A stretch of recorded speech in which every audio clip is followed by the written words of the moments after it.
So again, thanks so much for being willing to be interviewed. Yeah, I really appreciate you having me. Yeah. So just a quick little backstory. I heard about you through a Facebook post on a website. It was, I think, weird name, but Bored Daddy. And I'm like, oh, I'm always looking for like inspiring stories to share with people. And then um, when I was looking at the article, I'm like, okay, there's got to be YouTube videos. So I went to YouTube and saw that. And then I noticed it was from a while back. And then that's where I wanted to see if you were on LinkedIn. And then, yeah, reached out to you. So if you could start off with sort of, I don't know, like the high level of your story, and then we can kind of get into more of your experience and lessons learned. Okay. Yeah. So I think everything kind of started when I was a young kid. So I was around, it was 1995 when my mom was diagnosed with cancer and I was in her belly. And after that, it really started this downhill spiral with my family. There was a lot of grief counseling, and finally, by the age of 5, I start developing, some memories. So by 5 and 6, I actually still have a lot of memory. And what I remember was my mom was struggling a lot with her cancer. And I remember spending just a lot of time with her in the hospital bed, and she would read to me. I would read back to her. That's where she actually taught me a lot of my, you know, like how to read stories, how to read books. And um, unfortunately, at the age of 6, my mom passed away. And that was really tough on our family. Um, the medical bills added up. We had some conflict with other family members, and it started, life just got progressively worse over the span of years. So I lose my mom at 6. By 7 years old, we move into an apartment. So we grew up in this house, nice neighborhood. Everything was normal. I had the Nintendo, had the TV. Life was great. Um, but then things just started going downhill. So by 7, move into apartment.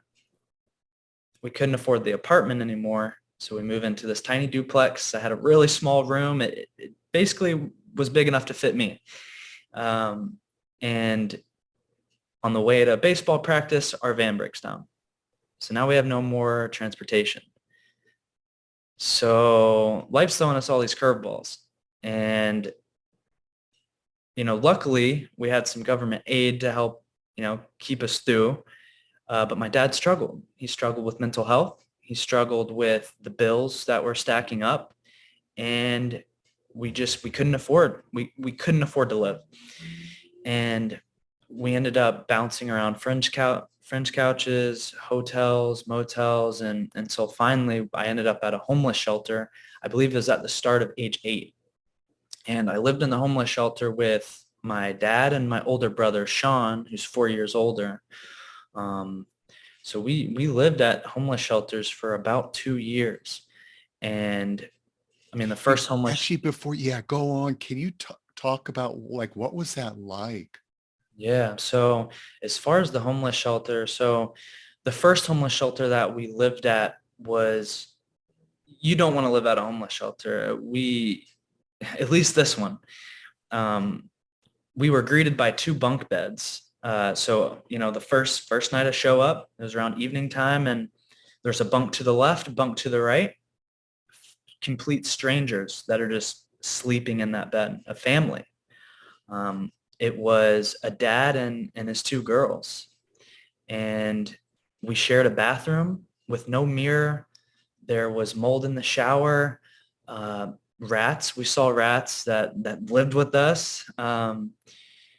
It was cold. There was no heat. So I lived in Louisville, Kentucky.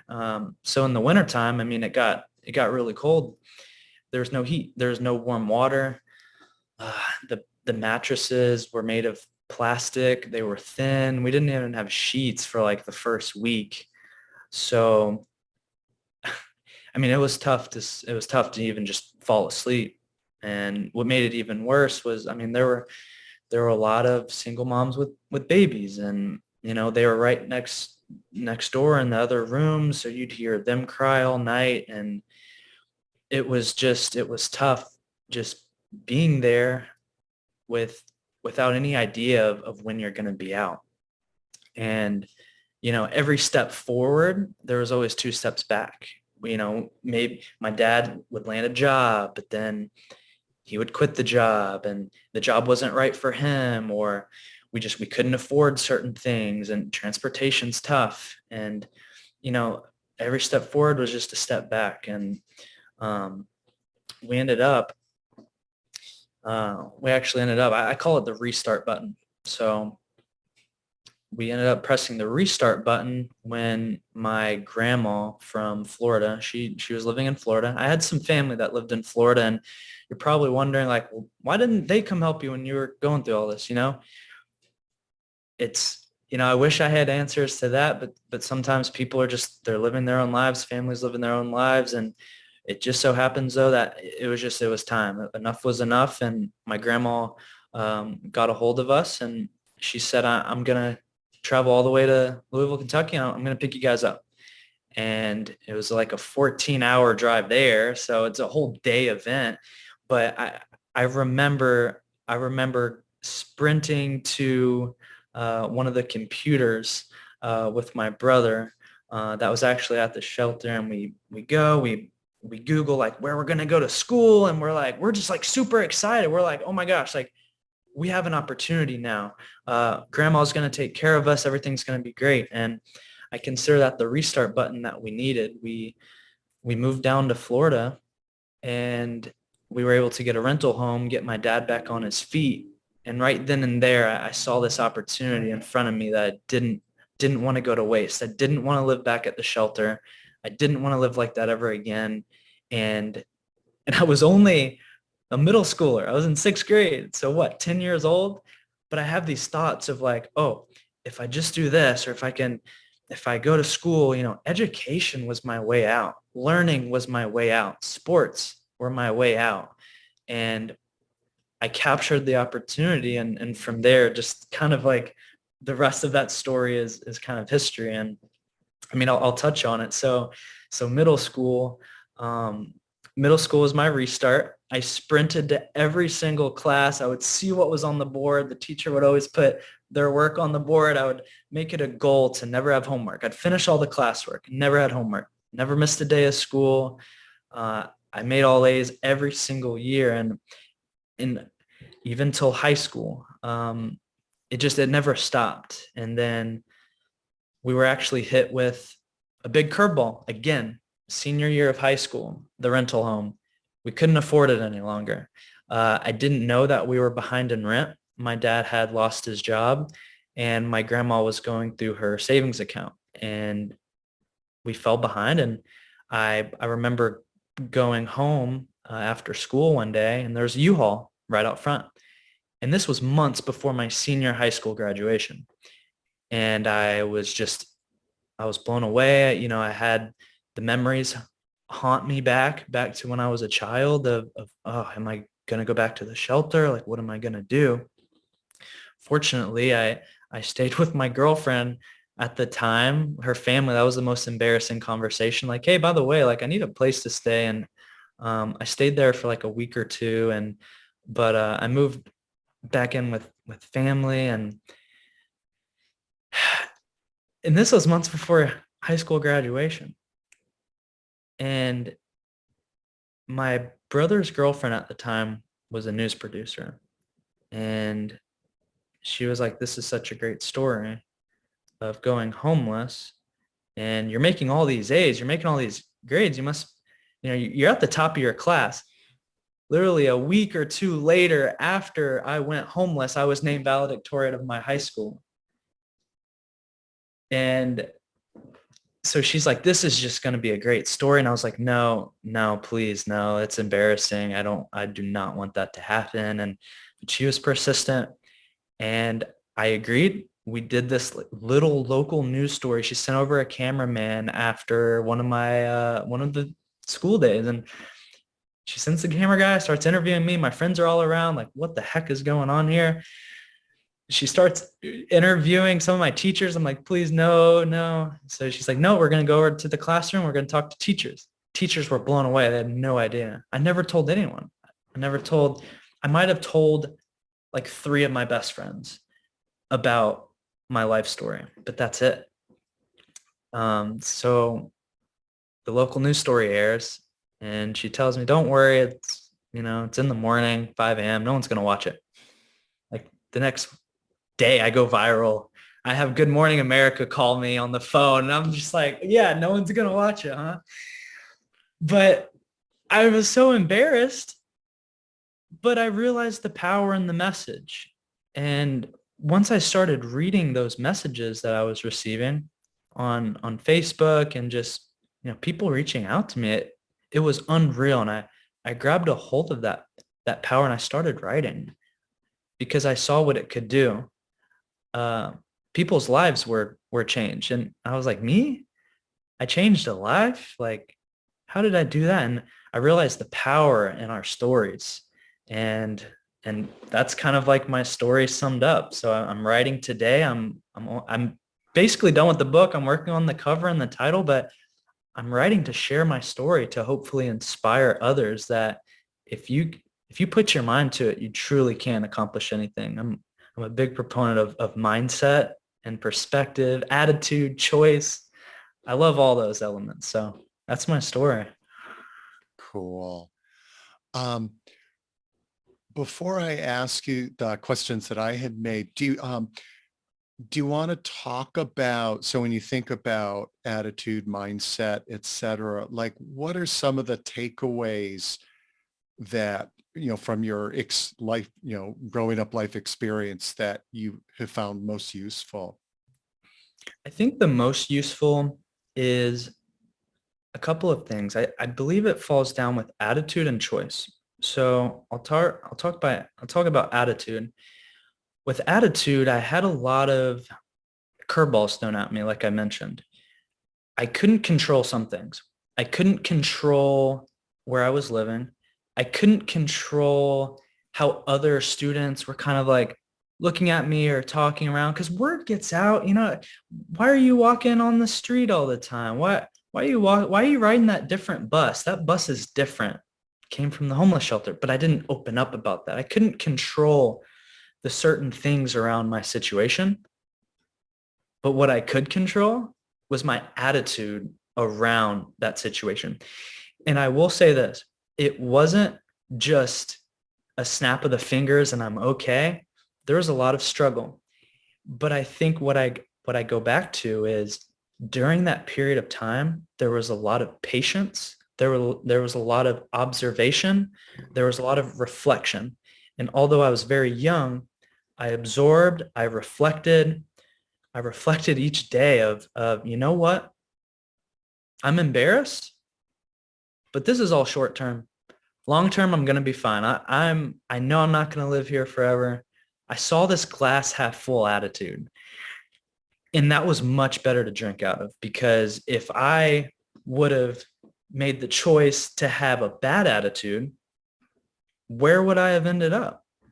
And I had to make that really early on. Surprisingly, it's like, man, you made a life discovery at like 7, 8 years old.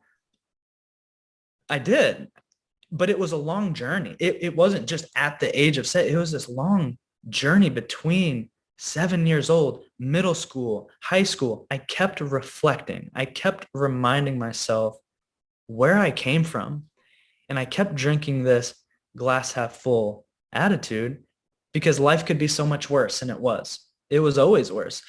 Even my situation of living in that room with the rats and the crying babies and the mold and the smelly diapers, and it was really bad.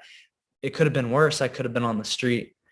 I could have been sleeping at that park bench that I was at where I almost thought I was going to have to sleep one night.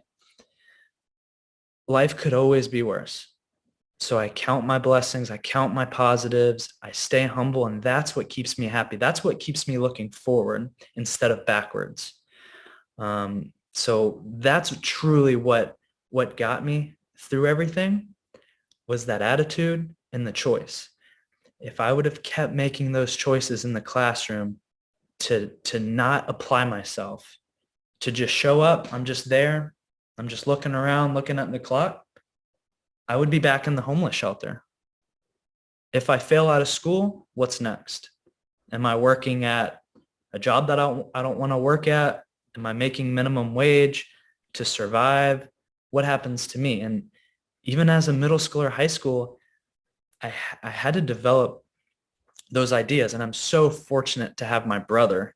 He's my best friend. He's my mentor. He always kept me on track because in middle school, you know, he had the high schooler thoughts. He already knew about high school. So he's like, hey, by the way, you're going to experience this. When I was in high school, he was going through college. He was like, by the way, when you get to college, focus on these things. So I'm truly glad I had that really good support system and mentorship. And, you know, not too many young people have that. And I think it's important. Yeah. I want to go back to the idea of choice and attitude. When did you find yourself at times like feeling envious of the kids who have the quote normal life? And if so, how did you not sink into getting envious and resentful and having that trajectory? Yeah, I definitely did get envious. I would lie if I didn't look at, you know, in high school, for instance. And I was in like a decent rental home. I wouldn't even say, I mean, it was better than the homeless shelter.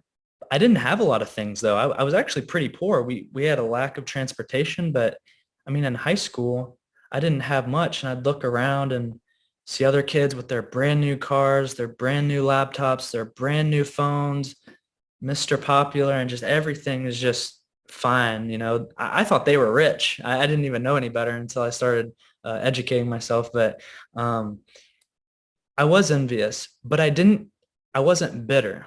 I think what I did was I observed, and what I did was I focused on what I could do to obtain what I wanted in this world. And I actually learned about value. I learned a lot about value growing up, about how I value certain things. And I realized that I may have been envious, but I questioned, what is the value to those things? What's the value to that shiny brand new car? What's the value to those really fancy clothes?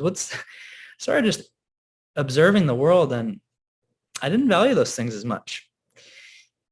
So it was actually quite easy after this reflection of every day, just reflecting on what my true values were and thinking long term about where I want to be.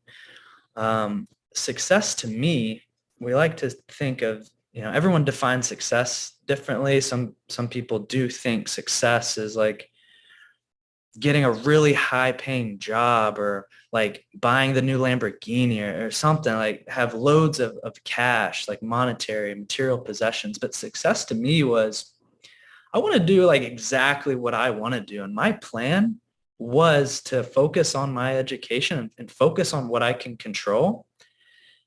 And I think the rest would play out. If I can accomplish being educated every single day and learning something new every single day, that was a success.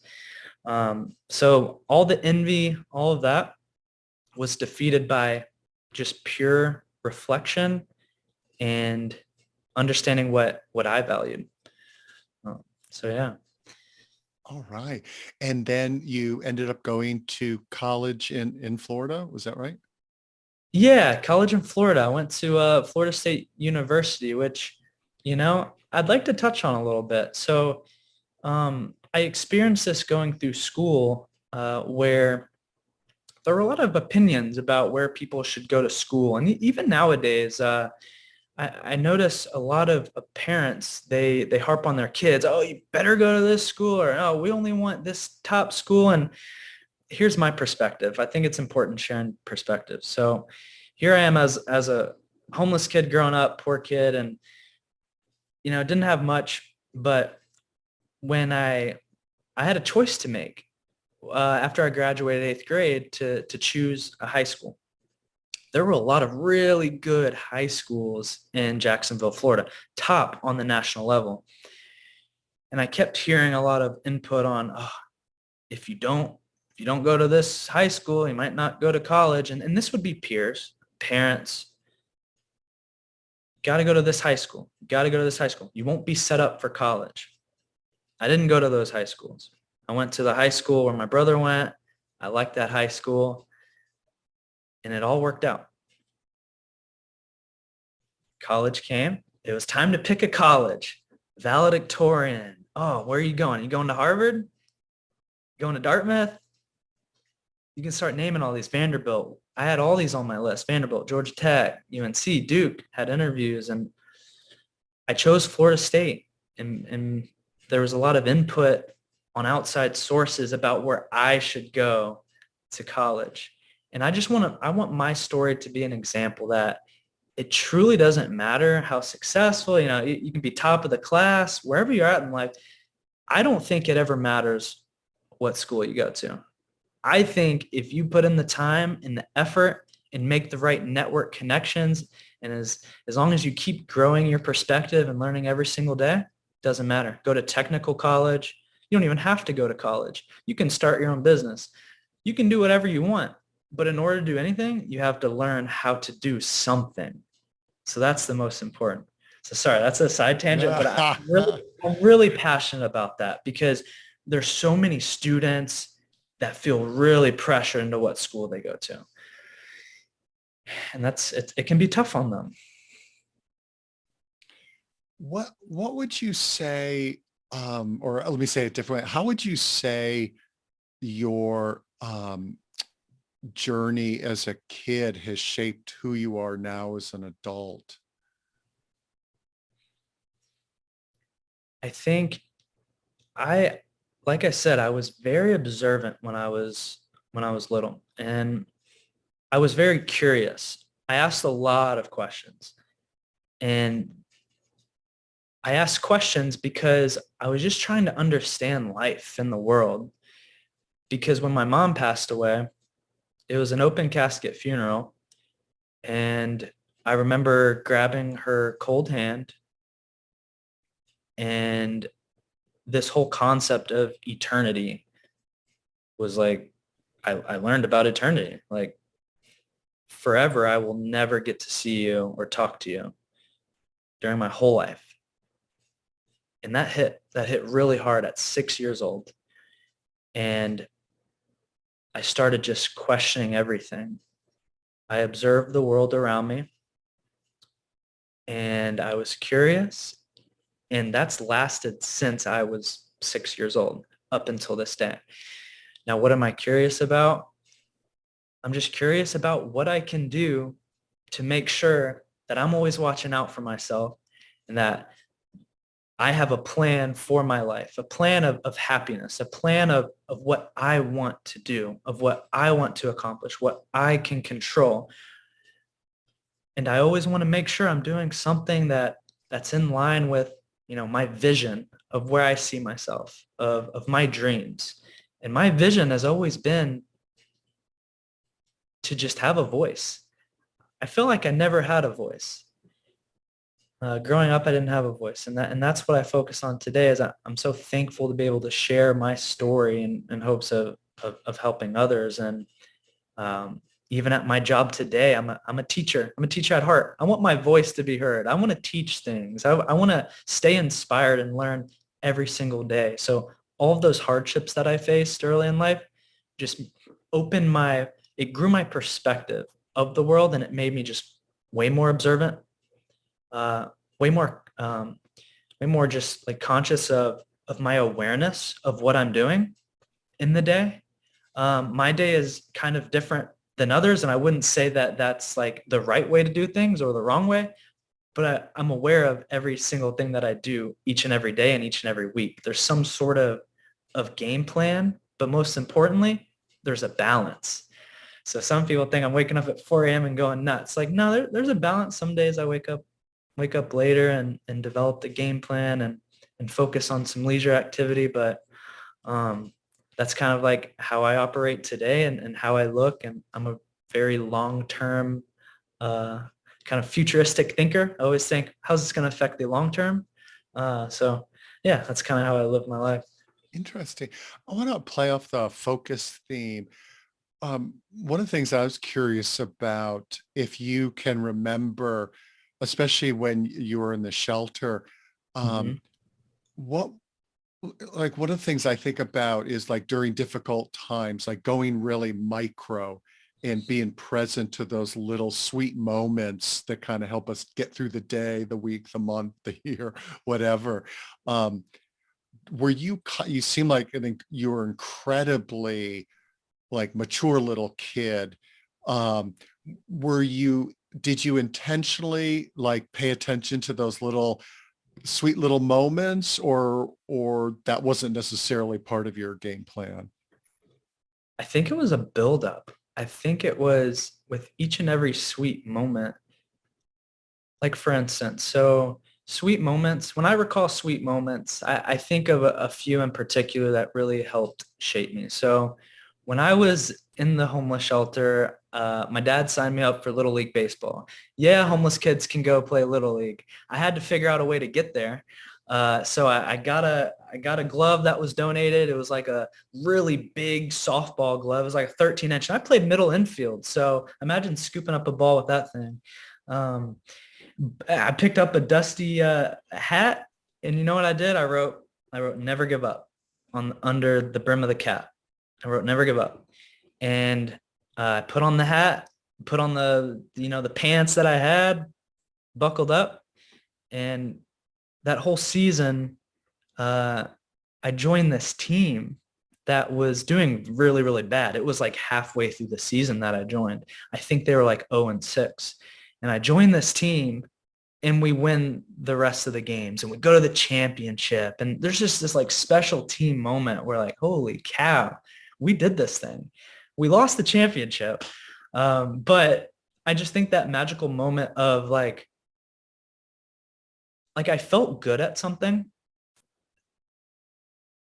And a lot of times I never felt good at things uh, during elementary school, but I needed that moment. And I took those sweet moments of, because they named me all-star of the Little League. So the Little League, they name all-stars. They select a few kids off each team, and I was a all-star. And little did people know that only one kid on the team knew I was homeless. And I just think I reflected on that. I'm like, wow, here I am and no one knows. And I kind of just chuckled. And it's that sweet moment where I was like, okay, like I truly can do something if I try and if I give it my all and if I never give up.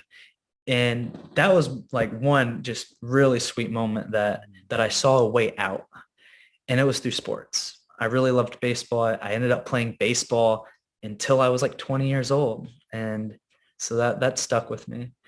And as far as just other sweet moments, so one story that I have that I touch on in my book is, so back when we were living at the duplex, so before the downgrade of hotels and friends' couches and homeless shelters, when we lost our car at that duplex, me and my dad had to walk these long train tracks to get to the nearest grocery store with the little money that we had. And at times, I didn't want to go. I'll be honest with you. I did not want to go. Why? It was embarrassing. Kids, students that I went to school with lived in that area. They'd always drive by. That they saw me. And I wouldn't want to show my face. And it was also like a 1 to 2 hour round trip of just carrying groceries. And I want to carry like as much as I can, but it's exhausting. My hands would blister, especially if we're carrying milk jugs and whatever we need. But even with my dad, who was in a car wreck years prior, who has pinched nerves and a bad back, and even battling like what he's seen in his life, if he could do it, I could do it. So I'm going to go with him. So during those train track walks, we learned a lot about each other. And I was young, but I learned about his goals and dreams when he was little. I learned more about him and, how much he missed mom. And we shared these like just deep stories and deep connections. And I just consider those like just moving forward through time, just our sweet moments of this Mm, relationship mm. that we're building. And I think about that all the time of our relationships, with me and my dad and me and my brother, just so many special moments that we share. And, this sounds kind of cliche, but like love is power. And a lot of times love is what got me through a lot of those hardships. It's that compassion. It's that want. It's that want to care. It's that want to love and to give and to also receive it and accept it. Sometimes I feel like it's almost a choice, and it's deep down in there. It's deep down in there. You just got to find it. And I found it, and I found love, and I love my family, and they're my biggest support. Um, and that's what got me through. So try Neat. to find your positives. I recommend look around you, and you have a big support system. A lot of times you don't even realize it, even if it's friends, even if it's not blood. There's people that truly care. Um, so, so yeah, Yeah, that sounds like one of the real gifts of that hardship, that journey is I remember for me it was I don't know, it's like in my 30s, went through like a really tough time. And it was funny because up until that point, like I would read in inspirational books about, the real purpose for being on earth is love. And I'm like, yeah, okay, great, whatever, you know, and then going through a really hard time, it's like, oh my God, they're right. That is what matters. Relationships matter, love matters, connection matters. it And does. something you learned that really early on. hmm And I know there's a lot of different personality types too. There's introverts, extroverts. Some people like they need that social aspect like every single day. Some people are like cats where they're like, okay, only sometimes I want to be around you, which that's sometimes like me. Like I can't be in huge social settings for a really long period of time. My social battery drains, but still, I still I try to call my brother and dad almost like every day, every week, and those connections matter. And just hearing their voice, just seeing what they're doing every day, every week. I mean, that's what matters because uh, tomorrow isn't promised, and you never know. And I always just try to remind myself of that. You got it. Yeah, I love that saying, tomorrow's promised to no one. It's a good thing to keep in mind. As we start to wind down, are there other, you know, lessons or thoughts that are really important to you to share with people? Yeah, so I think perspective is very important. I think I've touched on it a few times here. I'm giving my whole perspective. This is all me talking is just my perspective on things. It's not really right or wrong. It just is. And I'm glad to be able to share it. But I think one really important thing as anyone kind of just moves forward is think of just growing this perspective. And so what do I mean by that? I call it being an investigative journalist. That's how I call it. Information, if you ever get any information, if you ever hear any stories, if you ever see anything, I think it's really important that you attack everything from all angles. You see everything from every side. Because sometimes we can get boxed in. And I like to think of like, okay, I want to get out of this box and I want to view everything from every different side. Whether that's political, whether that's just listening to other people, developing this empathy. And when I mean listening, I mean you're engaging in conversation. You're hearing the other side of what this person has to say. Whether you disagree or not, you're allowing them to speak. It's going through your ears and in your brain. And you're having a discussion. You're not arguing. It's a controlled discussion of our stories and the way that we feel and the way that we view things. And the more I think that we allow ourselves to share our stories and to not argue and to not really necessarily pick a specific side of like red and blue and black and white and yada yada, we can keep going on, we can keep arguing. But I think the more that we reach just common ground of like larger themes, I think we can learn something along the way. And I think we can grow through that.